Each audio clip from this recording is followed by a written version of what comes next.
Hi, Heartlit artists. Welcome to today's studio session. Today, I have something a little different and special for you. I'm talking to my friend, Steve Puttrich. Steve and I actually just met for the first time officially a few minutes ago, but I've been following Steve online for many years. And actually, I have one of his paintings hanging in my living room. And Steve, I wanted to thank you as well for the Christmas card. So thank you. Oh, yeah. That was a Okay. delight.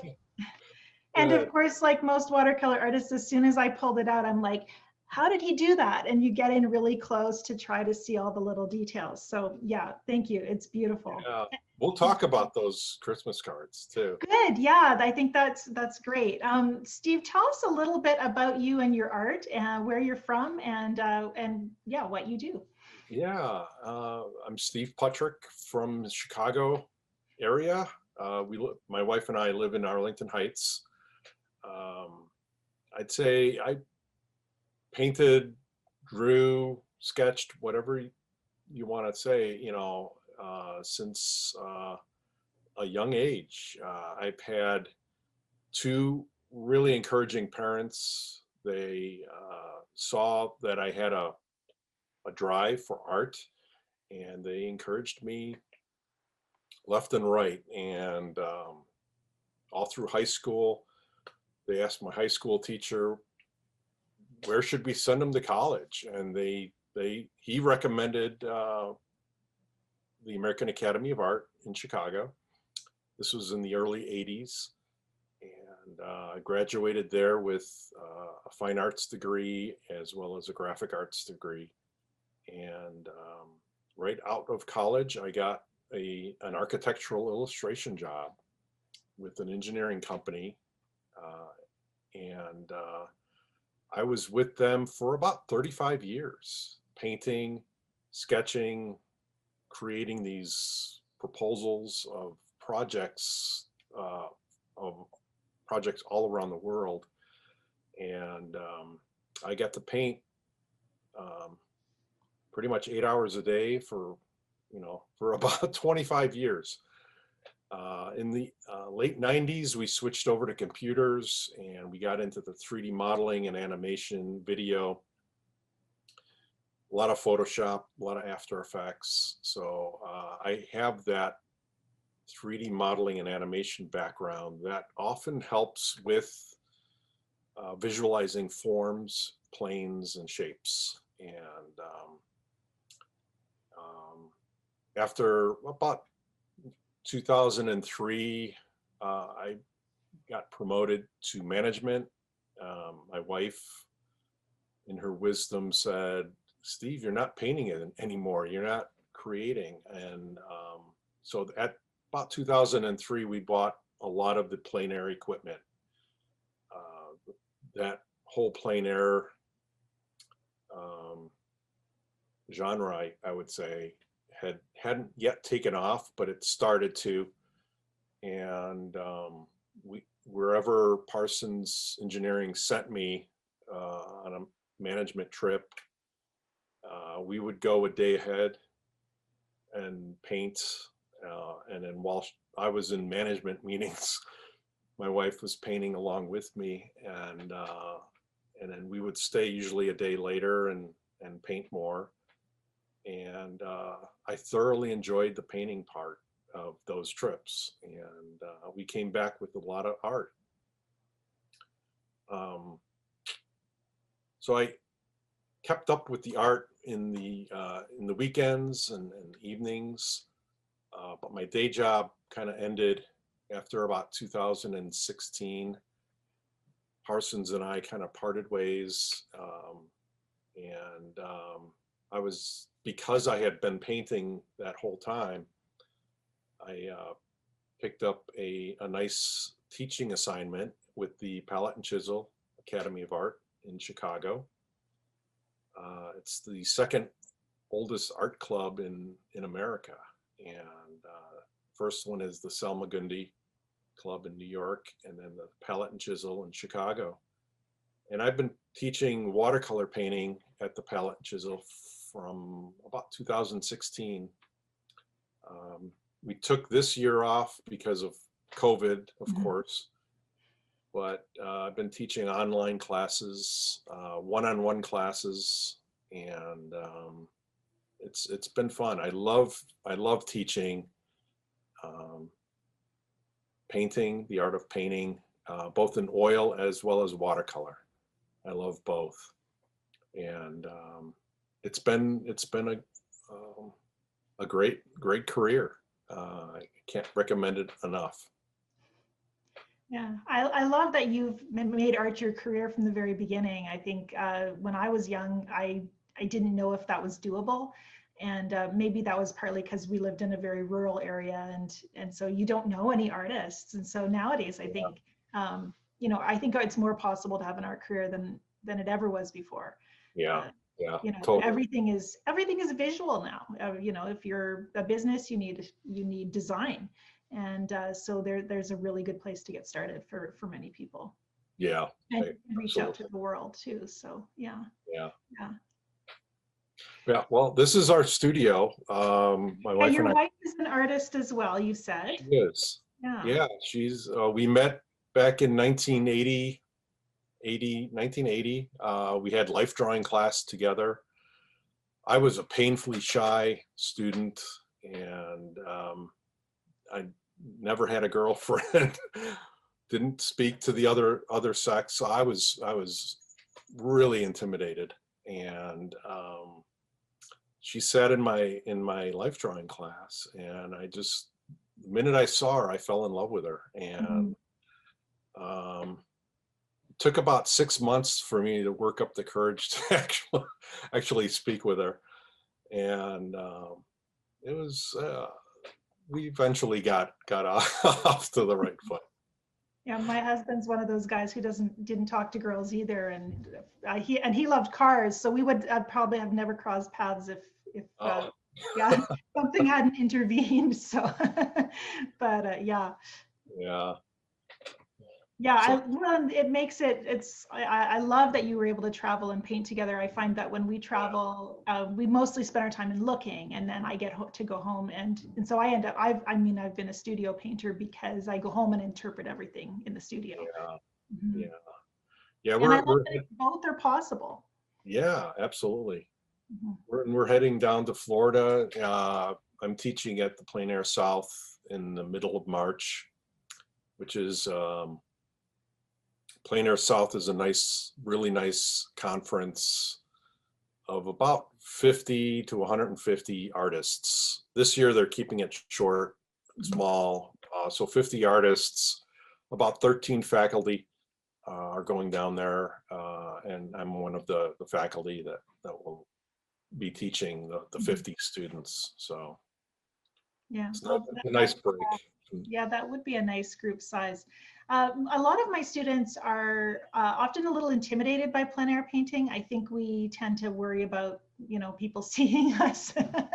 And then just the challenges of, packing everything up and getting out there. Do you have any tips for getting over that hurdle, or even just talking Yes. to somebody and it?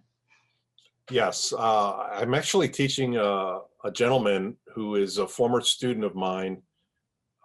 We met up in Door County at the Peninsula School of the Art. I was teaching a class workshop up there in watercolor. And this gentleman worked at an engineering firm for 35 years, quit his job on Friday, came to my class on Monday wanting to learn to paint.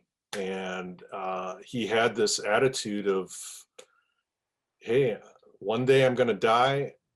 Let's live this adventure. And it was, he had the right attitude for painting, not just watercolor, which is, you know, a really difficult medium with the wrong attitude, I'll say.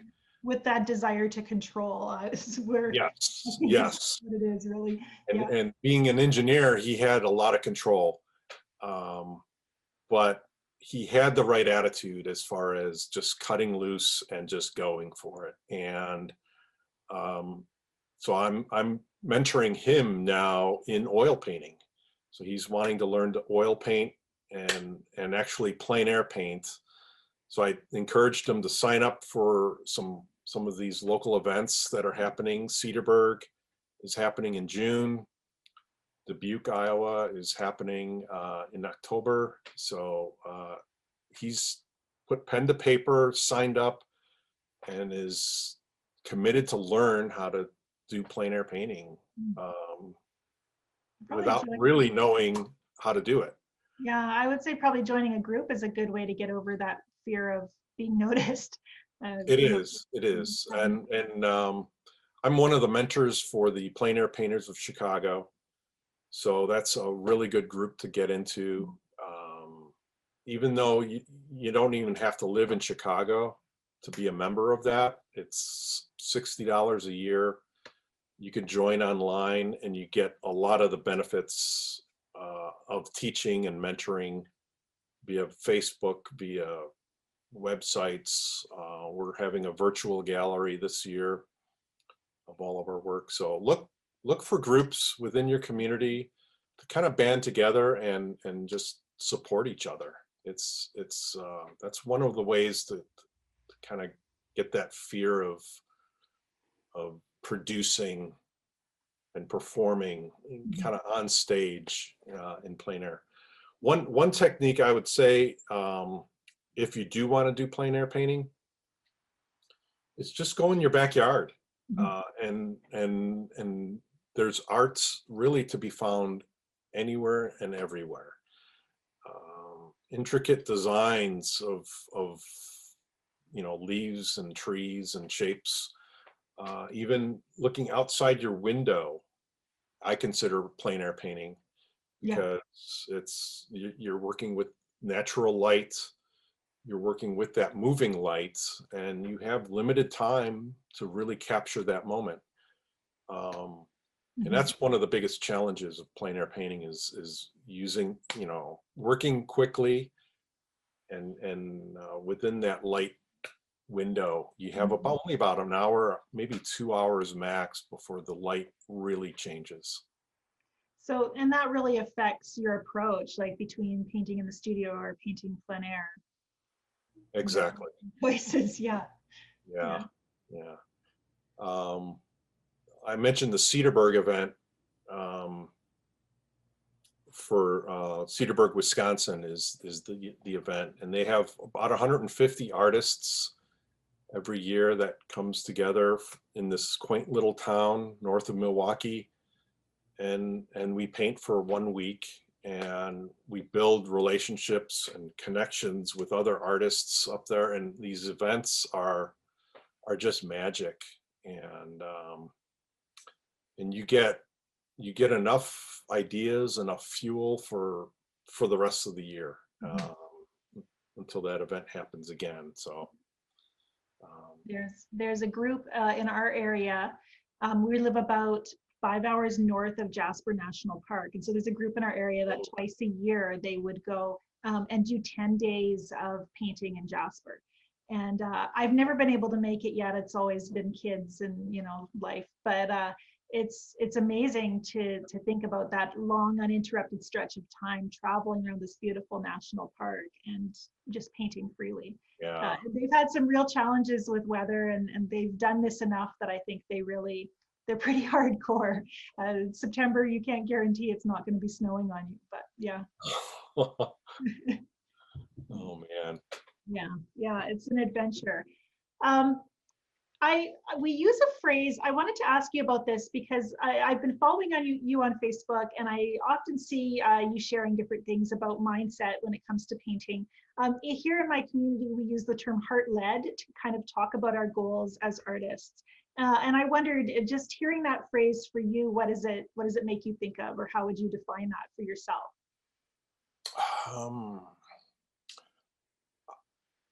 that's a great question. I would say that everybody painting, every person in the world has been given a spirit, and that spirit within them is really connected to the creator one way or the other.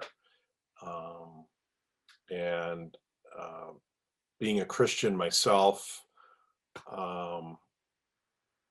I I feel my quiet time in the morning spent right in that chair right there with a nice cup of coffee and the good book really gives and sets the tone for the whole day.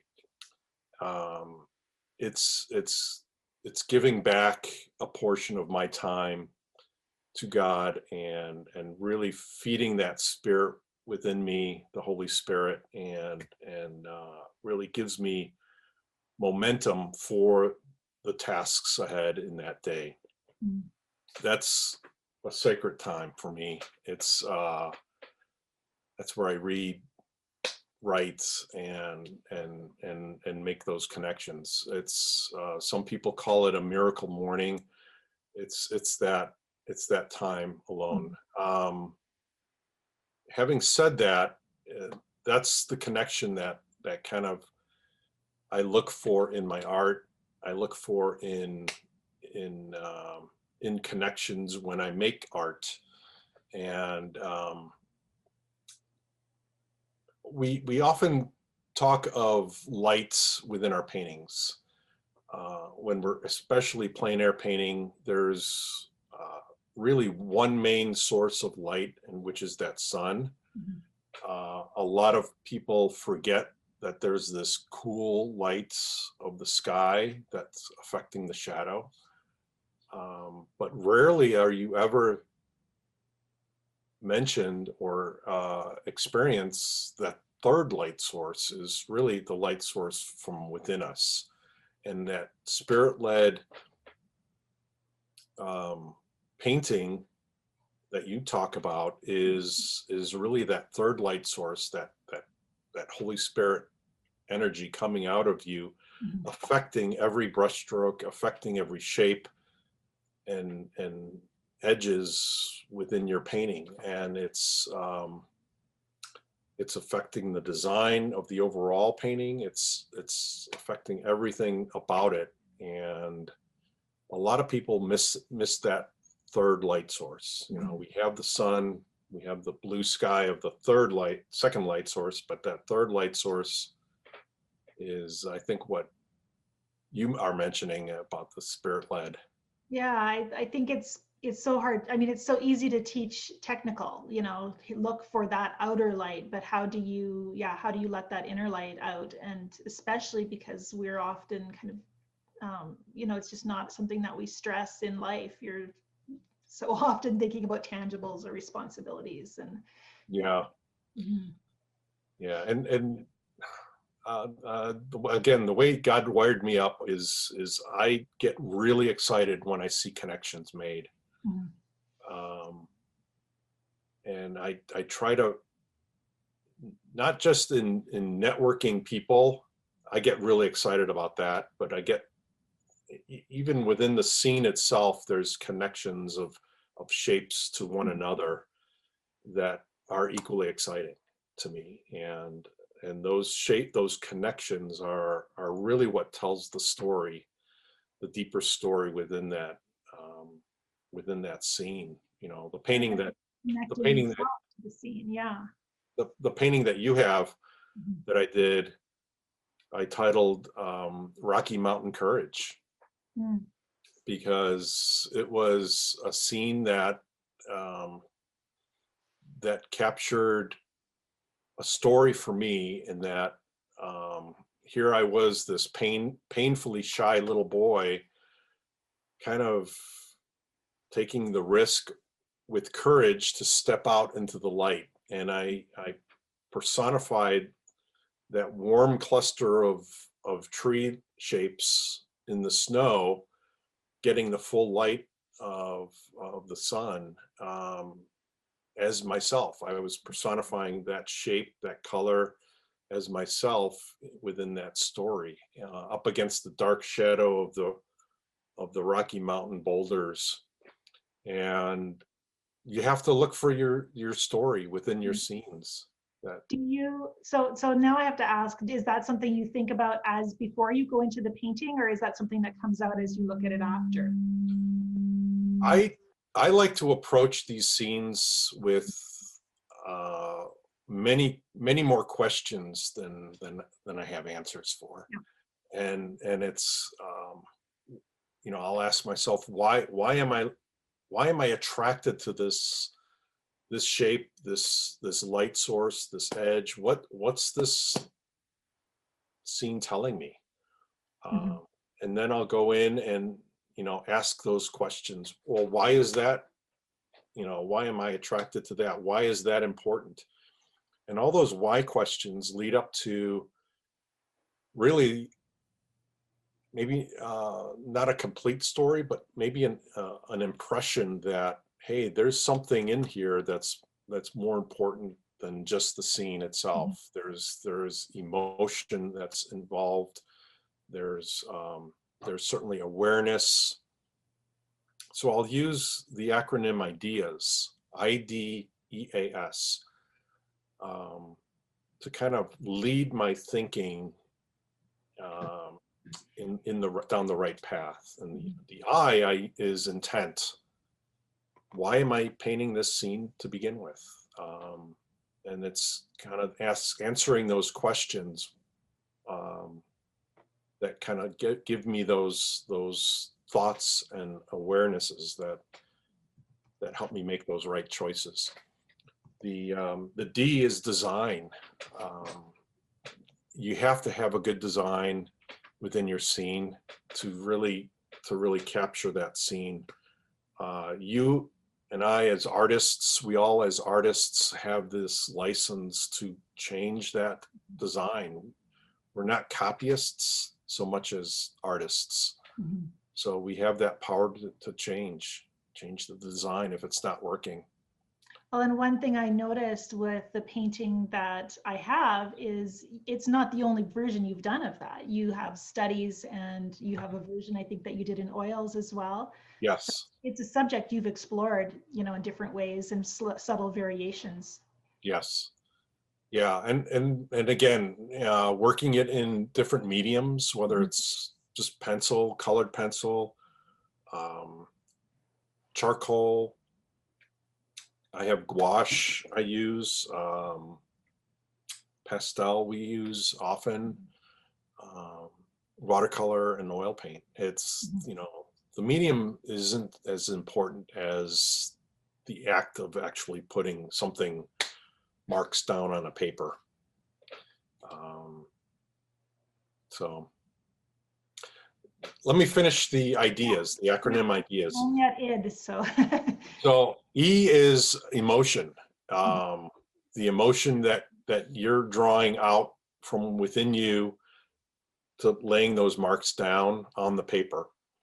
Um, make sure you're aware, which is the A, awareness of all those shapes that you're making. Um, you may not have the right words to say to capture that emotion at the time, but just make sure you're aware of that's Mhm. happening. And then S is simplicity. We often get too complex when we're making art. We see our eyes are beautiful instruments and tools that God gave us to see and create with, but and we want to recreate what we're seeing, and not really think about how all that little detail is affecting the overall painting. Mhm. So simplicity is a really good word to have in mind, as far as 80% of that painting really doesn't have to have all the detail that is required to tell that story. Mhm. So Yeah, and the really skilled artists are the ones who can make a simple painting powerful. I mean, we've yes, seen that. So yeah. Mhm. Mm.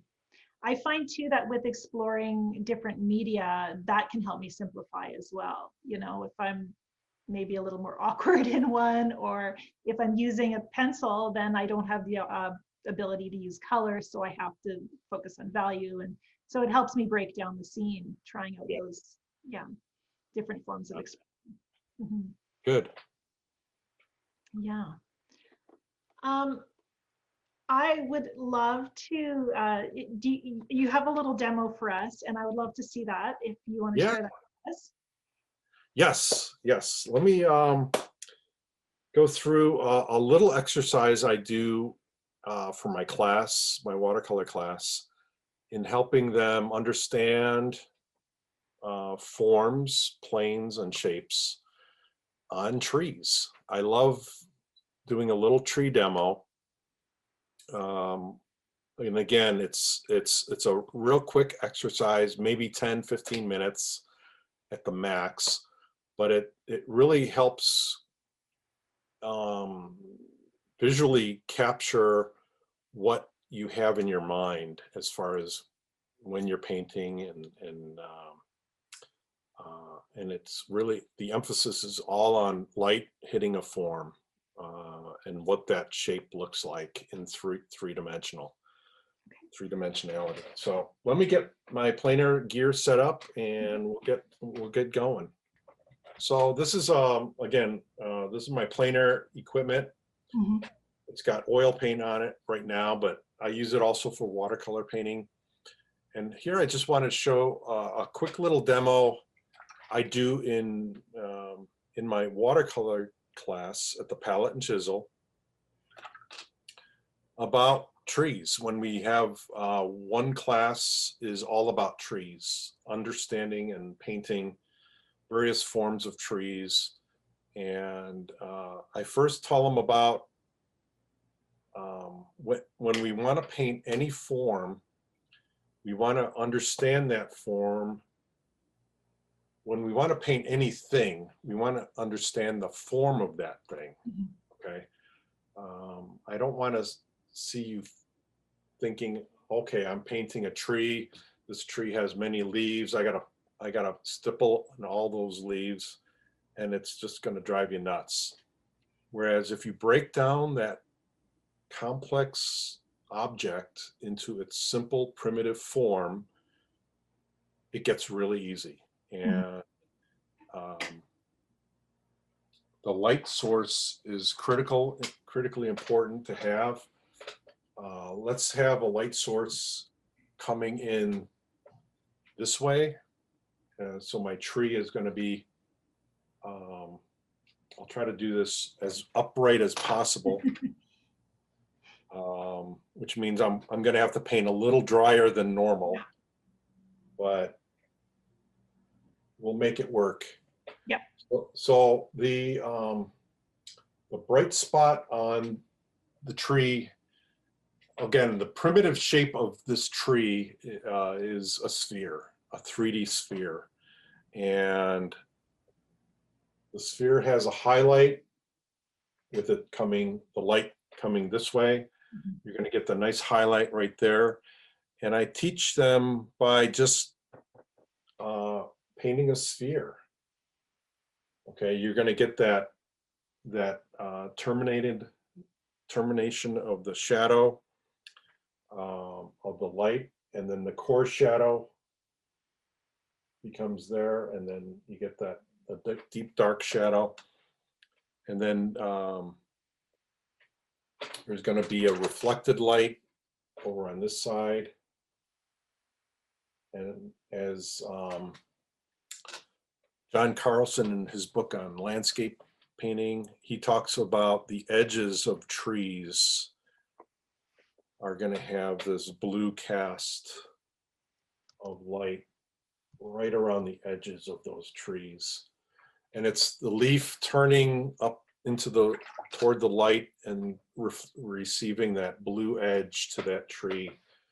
And as soon as you talk about that to the students, they start seeing it in Mhm. real life. And of course, we're using photographs to paint from in class.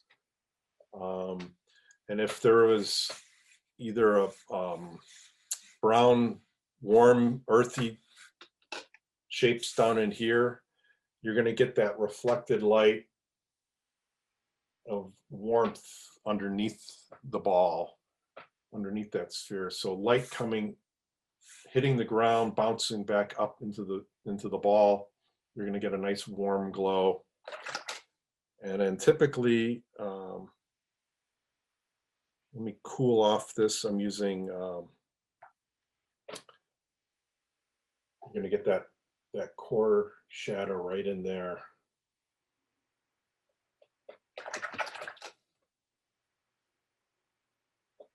And then I call these my popsicle trees. And then of course you're going to get, I like using purple or it's a color called either quinacridone purple, it's a beautiful color, or rose of ultramarine. Oh yeah, I'd love that one too. I always feel like there was a stage in my life where all of a sudden everything that I thought was brown turned purple. It was like my eyes suddenly became sensitive to that color. And of course, brown is always a mix of other colors, you know, it's never just brown. Absolutely. So I get them to, each of my students, to paint this a couple of times as they go, because I want it ingrained in their head that when they paint a tree, they can paint it, of course, abstractly. You know, you've got the you know, the umbrella like canopy shapes, but in their head they have the 3D form. Well, and when you simplify it down that way, I mean, you were painting a tennis ball and then it turned into a tree, and we see a tree. You know, I think somehow we hold ourselves to very high standards when we're painting, that it has to look like the photo. But to be able to simplify and abstract it gives us that ability to symbolize what we're seeing. Exactly. And getting the light correct is a big part of that. So everything that's in the shadow as this tree is turning, everything in the shadow is going to be dark. Yeah, in real life, there's going to be light coming through a couple of trees and hit a single leaf that's over here and you see it. But for this, simplify, simplify, simplify. I'm going to hit it with this blue light up the very top on the edge. My ode to Carlson. I'm going to soften up that edge as I go with a little bit of water. And blend that in, and then come in with the shadows of the tree trunks. You know, where you have sky holes, typically there's the branches are going to be within those dark areas, of course.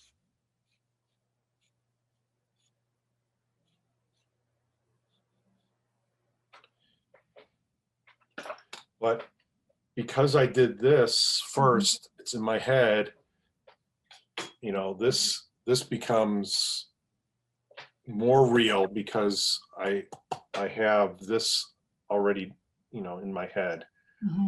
So this is a quick little exercise that you could do in your classes, as well as just to reemphasize the complexity of a tree in its primitive shape. Is all it is a sphere.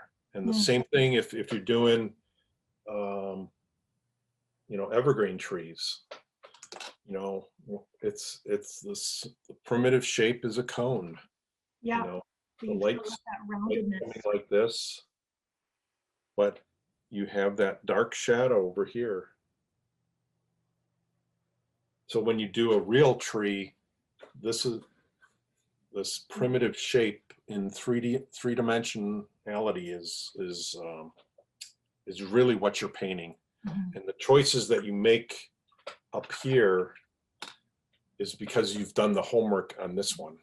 Okay.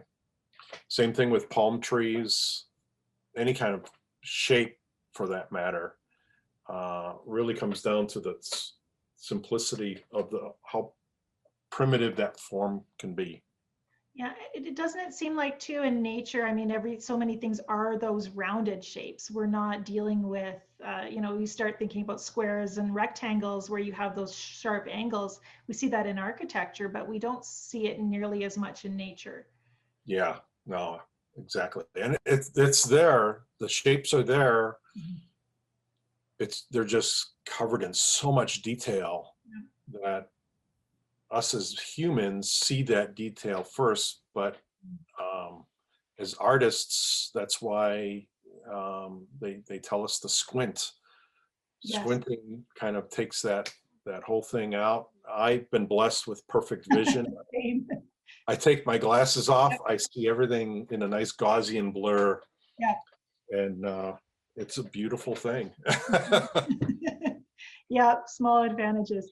Yeah, and I think too, often as a teacher, if you're working with especially newer painters, they'll say, okay, how do I paint water and how do I paint trees? And at the end of the day, it's if you can paint this shape, or if you can learn to see where the patterns where the light falls, you can paint anything. So just focus on Exactly. that one thing. Yep.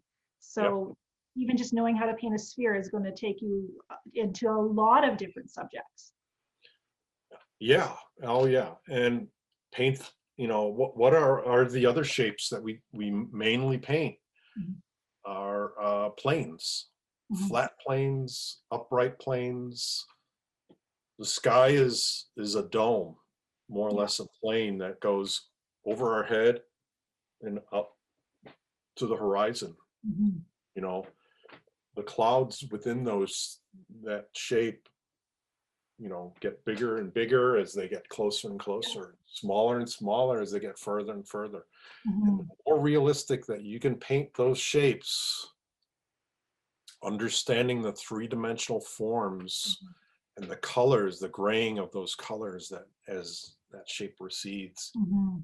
um, the better your painting is going to be. Well, and that's one reason plein air painting is so good too, because it does bring you that opportunity to sharpen your observation skills right there. Exactly. Mhm. Mhm. Well, thank you so much for this demo. I mean, I think it's such a great example of learning how to see the overall shape, and it's a brain training thing, I think, as well. I know for some of our students, we've got a number who are just getting into watercolor. They're learning the basics, and it can feel like whenever I cut my husband's hair and I'm all hands and I don't know how to hold the scissors. I'm still no good at it, but it feels so awkward and it feels kind of counter to what we know how to do. But it's practice. It's just coming out, showing up, and learning to look. And Yeah. yeah. And the majority of my students, I'll say, everyone is different, but the majority of the patterns I see are people aren't using enough water, Mhm. and they'll go in and paint too dry, and it shows in their painting. Mhm. There a lot of um, if they just have twice as much water and take away 50% of the brush work. Yeah. Well, and bringing in that extra water gives you a little more time often to Oh, yeah, yeah, dry. So then you yeah. can pause and look and take your time.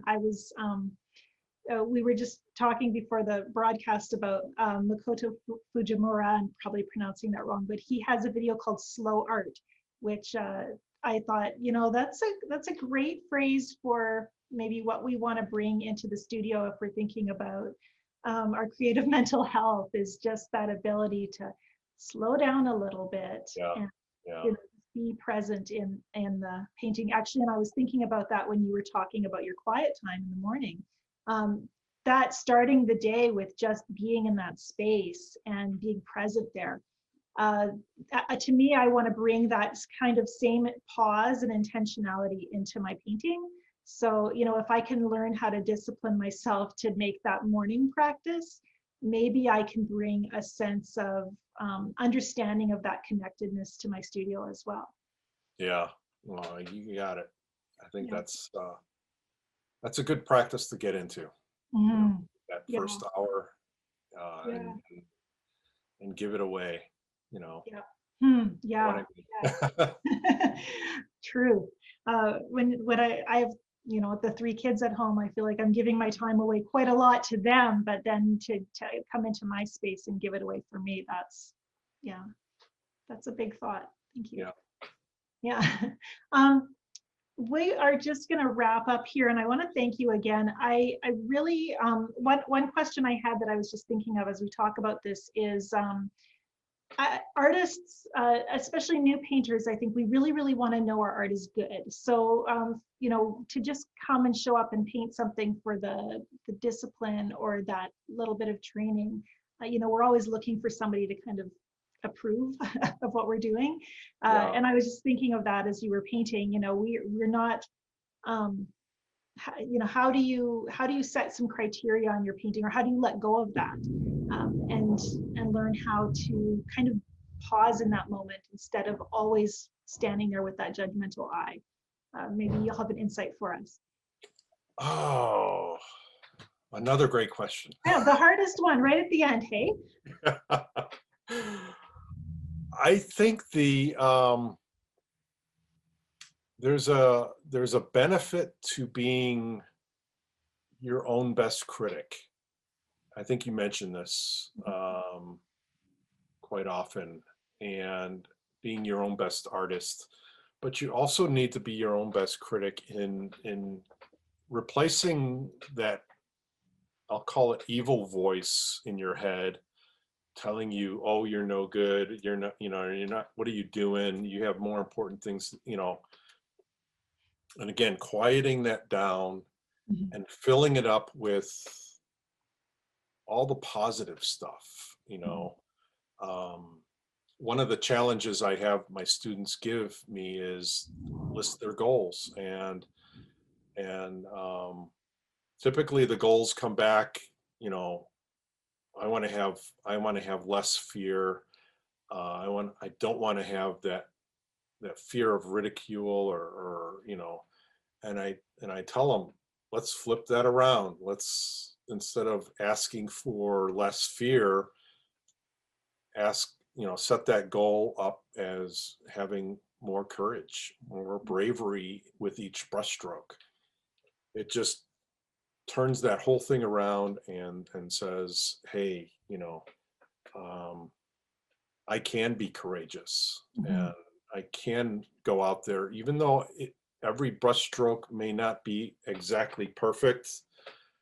I'm laying that brushstroke down with confidence, and that confidence actually translates so much better to the viewer, to you yourself, than anything else.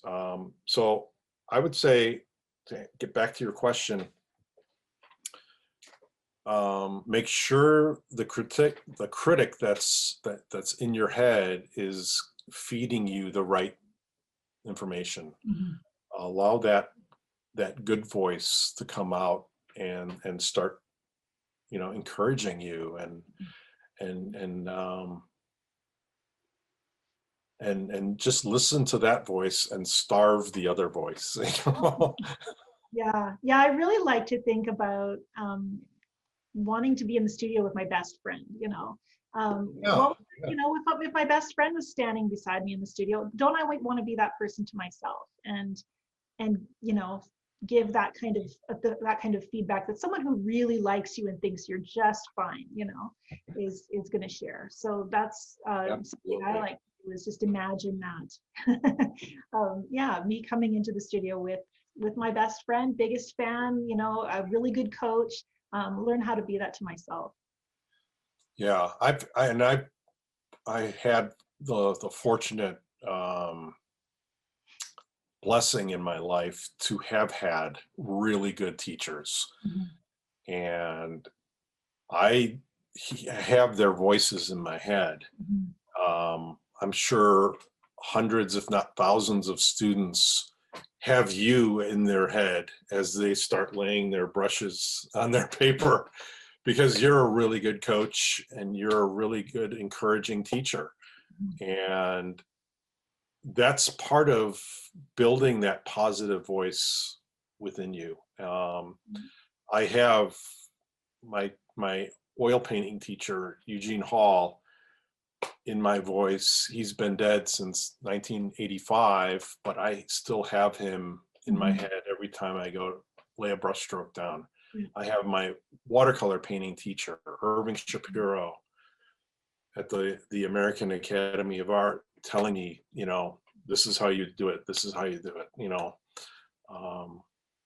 And I would say 20 other people in my art career that have just fed into me positive reinforcement. And in books, in videos, in real life workshops, anything and everything you can get your hand on, you know, your classes are amazing. So yeah, I really think, yeah, there is so much out there to encourage an artist. When you see another artist who's willing to persist in making their most authentic work, I think there's something that's empowering about that as well. So, you know, then it feels like you're part of this, you're a host of people who understand what the pursuit is and what the goals are. So, you know, it's not just, I don't know, status or perfection, but we are looking for something that rings true for us. So yeah.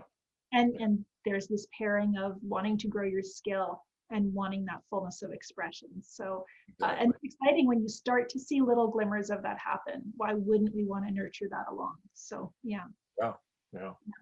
One thing I've learned is that it takes nothing from any other artist. If I see a student work and tell them it's beautiful, that there's strengths in that painting, it doesn't take anything away from anybody else who's gotten similar praise from me. You know, it's something we can give freely and just keep building. For me, I believe in building on those strengths and looking for those. That's a much better way to build a painting than that voice of criticism that wants to show you everything that's wrong with your painting. So there's no better feeling in the world really than seeing one of your students succeeding.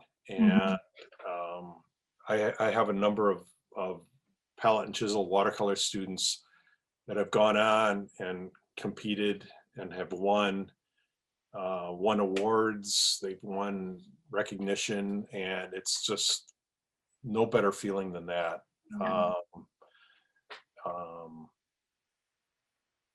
So it's you know, keep at it, and it pays huge dividends in the future.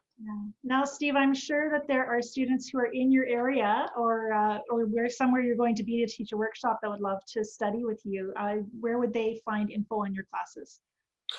I have all my workshop information is on my website at steveputtrich.com. I will link that down below our video here as well. So yeah. Right now, I paused my in-person workshops. I'm doing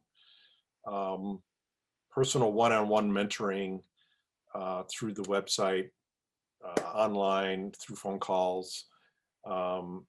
As soon as mostly everybody gets vaccinated in a couple months, I'll open up the workshops.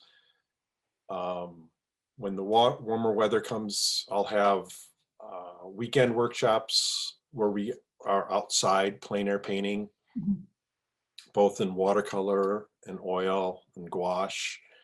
And yeah, it'll be fun this summer.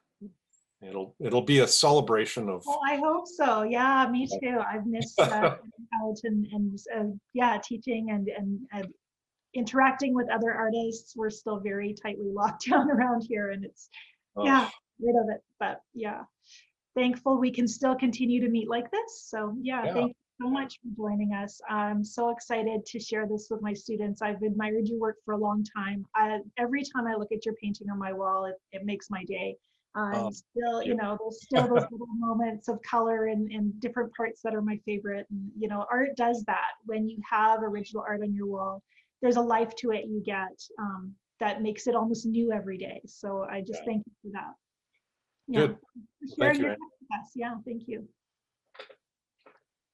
So yes, I've linked up down below the video links to some of the things we talked about today, to Steve's website, and also I think I'll link up the Chicago Plein Air group that you mentioned as well. So anybody who's in that area.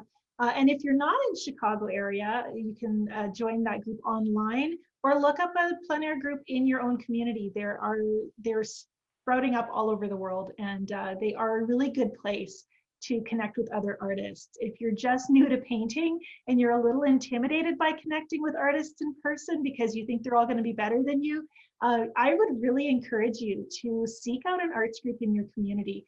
By and large, what I have found is there is a sense of family and community there, of all learning together, that is really welcoming and doesn't discriminate towards beginners. It's the very rare group that has kind of that closed-mindedness. And so I would encourage you to seek that out so that you can enjoy that sense of family and grow together with an arts group where you live.